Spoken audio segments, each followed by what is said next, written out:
Oh,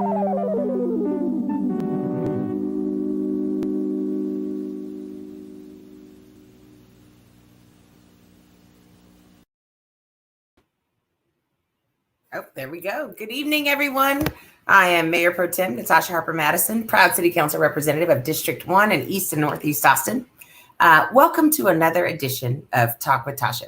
It's our bi-weekly live stream. We're coming at you every 2 weeks with critical conversations about the issues and events that matter most to you. If you noticed, it's gotten a little hotter around here lately. That's because it's June, and June is Pride Month.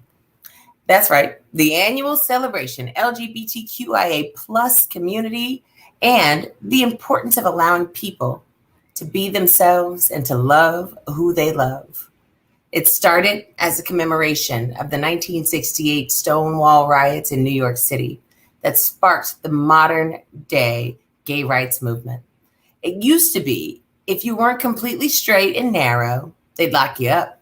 But decades of struggle and activism have led to widespread acceptance, anti-discrimination laws, and marriage equality. But just like the fight for Black civil rights, the journey is far from over. Bigotry still exists in the shadows and even openly, frankly.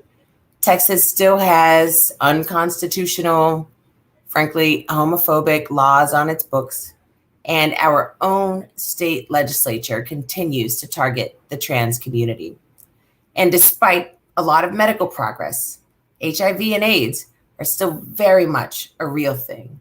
You guys are gonna have to forgive me for a second. My computer has decided to do a little stanky leg dance on you, so it's shaking around. Hopefully this is better.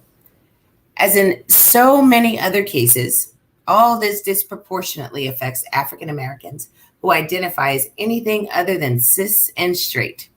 Thankfully, there are groups like Austin Black Pride out there doing the Lord's work to educate, celebrate, and empower the Black queer community. And it just so happens that even as we're in Pride Month, we're also right in the middle of the week-long Black Austin Pride celebration. Joining me to talk about what's on the menu this year, how the event has evolved, and the critical issues that face the community is Black Austin Pride co-founder and president, Sheldon Darnell. Hi, Sheldon. How are you? Hey. It's so good to be here today, Natasha. It's so good to have you. You know, the folks watching, they don't recognize that I've already done this, but I complimented that piece of art behind you. I love it. And so I love that that pop of color is bringing us right into this really important conversation. And that some of the folks watching, I think sometimes we do a thing where if it's not about us, then we can't figure out why it's important. So I hope we're going to be able to speak to everybody in our community, you know, whether they identify as queer or not. So Black Pride, the celebration, it's happening this week. It's happening in person. How much does that mean to the community after being cooped up for well over a year? Listen, everybody is just itching to get out. A lot of times we don't realize that staying in the house, well, I guess we've all learned over this past year that social distancing and staying in the house and sort of isolating ourselves it's a strain on our mental health. And so a lot of folks are just itching to get out, itching to build community again, itching to kind of resume normal life, if you will. I feel like, you know, COVID is going to be around for a minute, but a lot of us have gotten our vaccines with the hope that we're going out this summer and we're coming out to play. So, yeah. I appreciate that you recognize that. I think a lot of folks are kind of glazing over that part. You know, it's one of those things when we talk about resilience, I think sometimes we're too damn resilient for our own good. Right? It means that we're not paying very careful attention to where we are as a people. And so one of the things that came up in a conversation I was in the other day was culturally appropriate therapy. Yes. I didn't know I needed a Black therapist until I got a Black therapist. And I was like, oh my gosh, everything's different, right? Yeah. And so I can imagine that depending upon how you identify sexually, that having somebody who, when you talk to them, you are not introducing them to who you are as a human. You are not shocking them. You know, I don't know if you ever talked to a therapist and had them go, well, you know, they're shocked by you. So I really do think this is going to be the period in time where we recognize we saw the shortages, right? I think one of the things that we're going to recognize that we need more of are people of color and people who identify as queer that are helping us maintain our appropriate, attention to our mental health. Yeah, culturally competent care is everything, and trauma-informed care is everything as well. Just Black people at large, we experience so much, and we haven't always been equipped with the best tools to unpack and to deal with some of our past encounters, our past traumas, and so.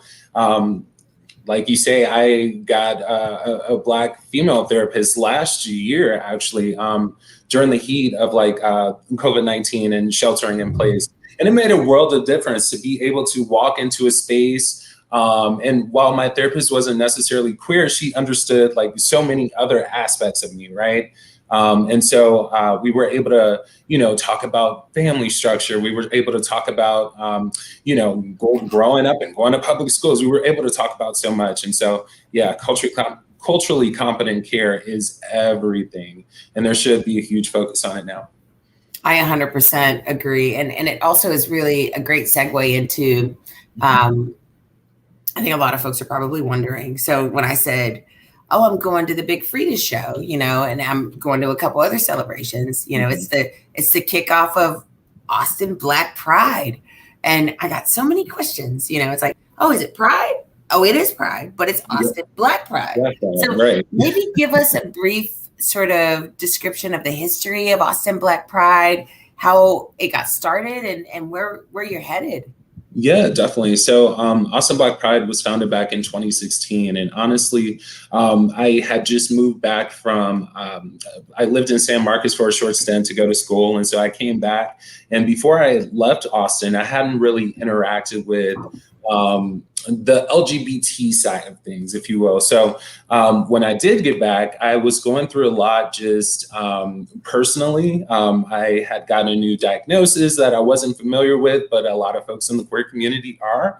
And so I remember feeling like there was a general just lack of spaces that highlighted or prioritize QT BIPOC. And so we know with a lack of just general visibility, there can be a lack of resources. And when we have a lack of resources, that can turn into the loss of lives. And that could be, morbidly, of course. But in some cases, other times, folks just won't want to be here. And so we were experiencing, just a general lack of space to build community. And so at the time, I was a part of a group. It was called Beyond Brother. And what we did was we planned outings for Black queer men. And so there was a couple in our group that actually met at the original Black Pride over a decade ago. And so they met then, and they were just talking about how it was so just monumental and bringing them together and them leading to getting married and building a life together. And so we had the knowledge, we had the manpower, and we had the determination to go out there and create a week-long series of events that highlighted and uplifted the Black LGBT community. And in turn, we brought a lot of visibility to Black, queer, and trans folks. And so we quickly recognized that our celebration couldn't just take place once a year. With the reception that we did get and the outpouring of just everyone coming up and saying, thank you for creating these events. I've lived in Austin for 5+ years and I haven't seen this many Black gay folks in, forever. And wow. So yeah, it really, gave us an opportunity to come in, create this space and not only do it once a year, but do it throughout the year. So that's so beautiful to create spaces for people to connect. I think that's one of the things that we all are recognizing. I'll be honest with you, COVID took a lot of things from me, but there's at least, a handful of things that I think are beautiful things that we're taking away. And I also, if I never have to shake another hand, I'm good with that too. So fist bumps forever. And so that to say though, having to stall all of the events, having to, do things virtually, having to shift systems, there are a lot of folks who for whom COVID really just did a real number on them, on their organizations, on their plans. Can you talk to me about the experience of dealing with the COVID pandemic, which obviously disproportionately affected Black people, while also knowing, HIV/AIDS has long disproportionately affected Black people, including and not exclusive to, which I hate that I have to preface that, but it's so important, including Black LGBTQIA plus people. Can you talk about that intersection of, pandemic and ailment and disproportionate affect? Can you speak to that for us? Yeah, definitely. And so, once kind of COVID ramped up and we recognized, look, we're not going to be outside for a while. We did try to continue we kept planning for the Awesome Black Pride celebration up until like mid-May. And that's when we realized, hey, we got to switch things virtual. And during that time, it was around the kickoff of the protests surrounding Breonna Taylor and George Floyd's murders. And so, we try to be as active and engaged on social media or online as we could. But it came to a point to where we, our board at least, started to go out into the streets, and we marched and we spoke at rallies. We helped to create rallies and partnerships with folks like Austin LGBTQ for Black Lives and a few other organizations. But during that time, it truly allowed us to say, hey, we have an opportunity to educate folks. We have an opportunity to spotlight some of the hardships and Black lives and a few other. My apologies. Oh yeah, no worries. And so it really gave us an opportunity to educate our LGBTQ. And I think a lot of times folks see that their queerness, even though they may be white or they may be non-POC. They feel like they're automatically in tune with what oppression is and different areas of oppression. And so we found an opportunity to educate our LGBTQ counterparts and stand in solidarity, right? And so it gave us a chance to go out and march in the streets together, but also do some self-reflection, because there's a lot of racism that takes place in the LGBT community. And that kind of, it pours back into the intersectional conversation. But when you're Black and queer, you're oftentimes at this crossroads of, do I, bring my queerness into the space, or can I bring my Blackness into the space out of fear of homophobia or out of fear of racism? And so last June was a time where we were able to present our full selves in solidarity with another oppressed group and help them to realize, hey, your fight is, not as different from mine. We're all fighting the same machine out here. And so it really, I think it got a lot of people in tune with what was going on with Black Lives Matter. We took it as an opportunity for education and community action. When we look at Pride, when we look at the origins of Pride and how, we talked about it symbolizes, or was kicked off by the Stonewall riots, we really find that Pride is taking a stance against discrimination and against violence that queer and trans people often experience. And so it serves as an opportunity for us to promote our own self-affirmation, our own dignity, if you will. It's an opportunity for us to promote equal rights and increase visibility and build community. And so I think a lot of times Black folks are trying to do just that, and LGBTQ folks are trying to do just that. And so we found a lane for us to kind of exist together and work for a common goal, towards a common goal. I appreciate that. The common goal part is the most important thing. I think that really, in a lot of ways, we've been, all of us have been going through it. And I think that's a part of, I think, what will work to ultimately the benefit of humanity. You know, when we struggle together, it's easy to other when the struggle is not yours. Do you understand what I'm saying? And so when we struggle together, I really do think it presents an opportunity for us to truly see one another. And that said, what's on the program this year? Yes. So we kicked off June 7th and we're running until June 13th.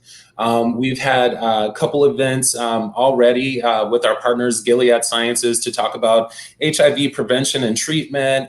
We partnered up with Grant Lovelace to create a youth empowerment event where we linked the youth up to different organizations to begin volunteering and getting civically engaged. Tonight we're hosting a happy hour and we have a Vogue ball. So if you haven't been to a Vogue ball, it's definitely a wonderful experience. You say a what ball? It's a Vogue ball. So if you've ever as in voguing, as in my favorite show, Pose, like the ballroom. Definitely, yep. What's the category? We have tons of categories. So we have everything from runway, we have performance, we have sex sirens, so you get to see all the juiciness and good-looking people. We have 13 different categories for this ball. So it's a big one, and we brought in folks from, if you haven't seen Legendary, we brought some of the houses in and judges in from that. And so it's going to be a great time. Tomorrow we have a virtual conversation called Queers Talking in Private, where we're reflecting on the Black LGBTQ experience. We'll be hosting a paint and sip, so a trap paint and sip, if you will. So I'm guessing that's adults only? That is adults only, yes. There'll be, tons of adult beverages flowing. So there's that. We have a yoga and healing event on Sunday morning where we'll be working with a couple different yoga practitioners and sound healers to offer some healing to the community and movement work. That'll be taking place at Gibbons Park. We also have the opportunity for folks to partake in it virtually. You can find all of that on awesomeblackpride.org. We have Drip Drop, we have Thirst Trap, we have a vendor marketplace. We have a ton of events taking place this weekend. Well, see, so to hear you say it, right, it sounds like this is a robust, beautiful opportunity for connection and for fellowship and fun, frankly, some carefree trap painting. And, but, you know, when you think about it, Black Austin is a relatively small minority in Austin, and Black LGBTQIA plus Austin is even smaller. I can't help but wonder, what are the challenges that the communities, and you'll notice I put like sort of an S on the end. I have to drive it home every time. We are not monolithic communities. There are layers and levels and variances and nuances, but in your mind's eye, on a large scale, what are the challenges and frankly, what are the opportunities if we're looking forward to something positive that we can contribute to the community? What are the challenges, and then what are the opportunities here? Yeah, definitely. So as far as the challenges go, and I love that you drove home the point that we're not monolithic creatures, and we are very much so nuanced and diverse, and we are intersectional, right? And so the Black LGBT community, we're just as much as the Black community. We're just as much of the queer community. But I think when we talk about Black Austin specifically and like some of the challenges that we're facing, you know, I think it's just a general lack of visibility. I feel like for some time now, we've been fighting to not only have our voices heard, but to have our spaces recognized, to have appropriate resources allocated to us. Just, you know, we've had to fight to not be written out of history books here in Austin. And so I think that right now, one of the beautiful things is that we recognize that we have power when we come together and we truly centralize the most marginalized folks in our community.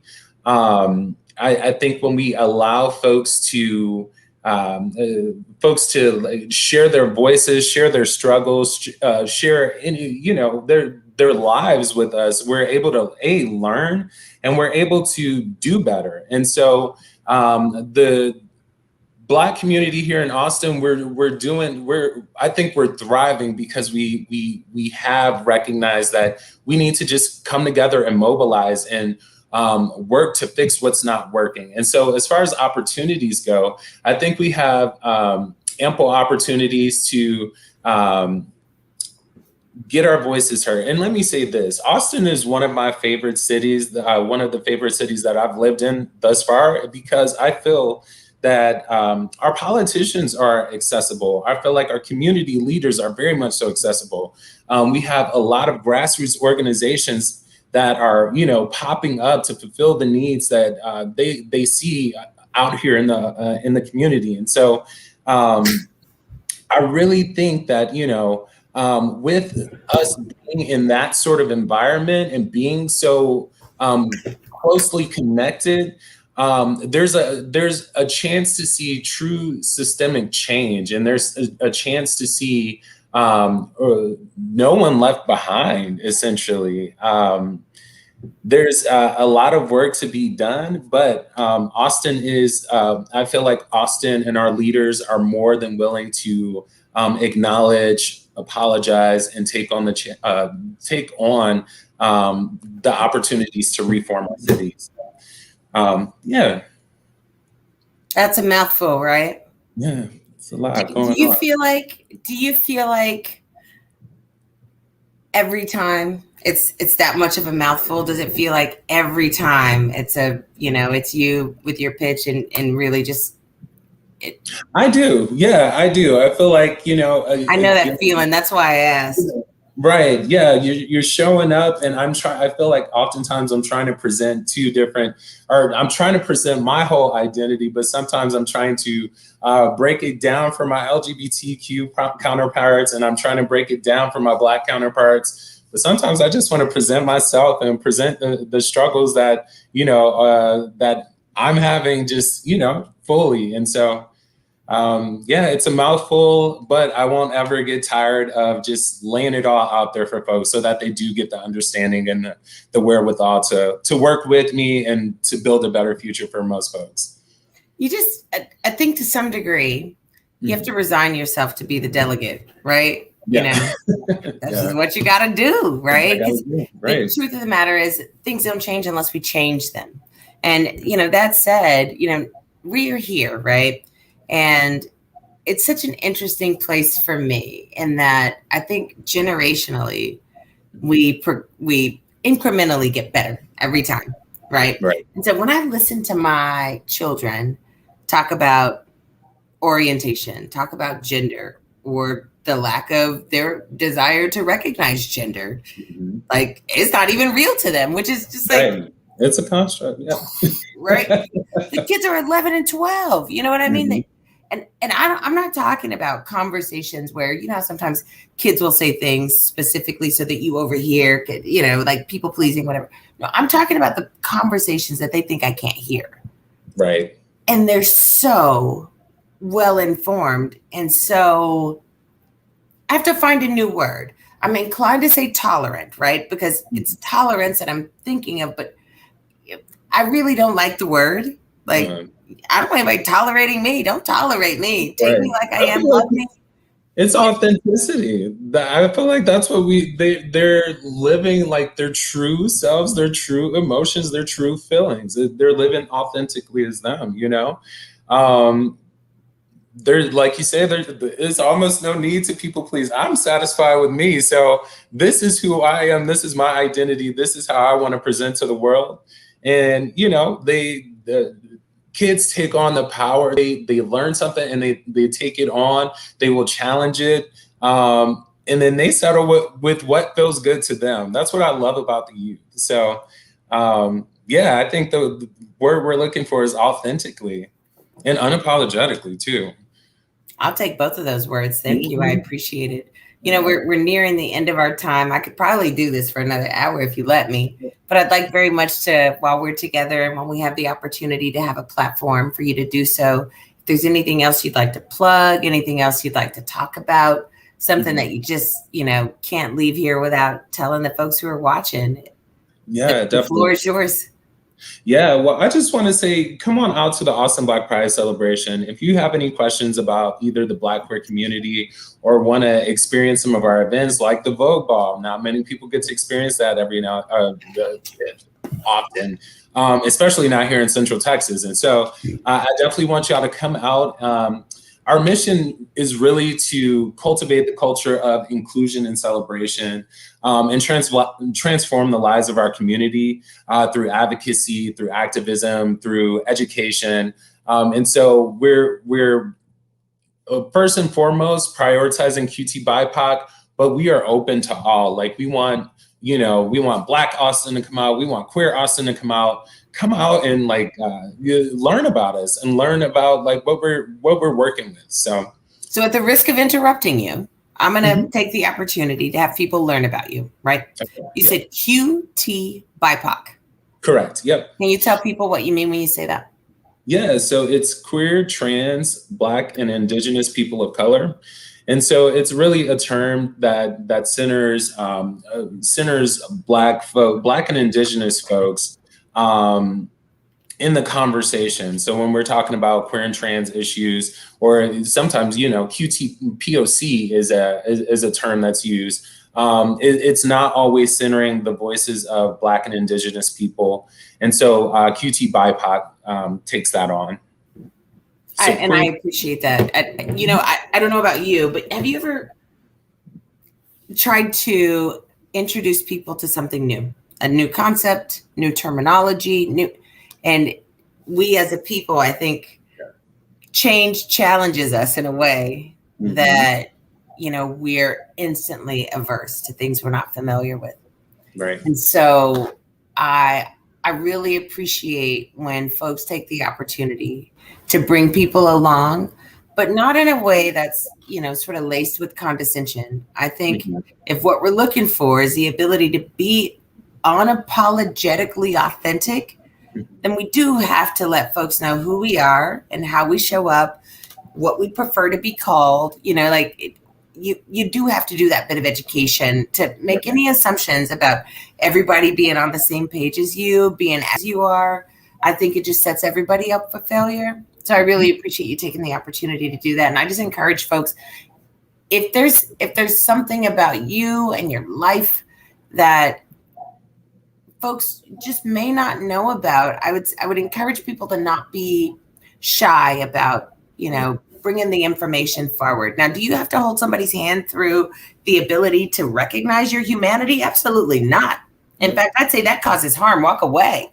But if somebody's genuinely curious and really just needs the opportunity to be informed and do and say things in a way that are informed, then I really appreciate that. In fact, I was doom scrolling earlier and I saw that KView, which by the way, shout out to KView, their logo right now is a rainbow logo.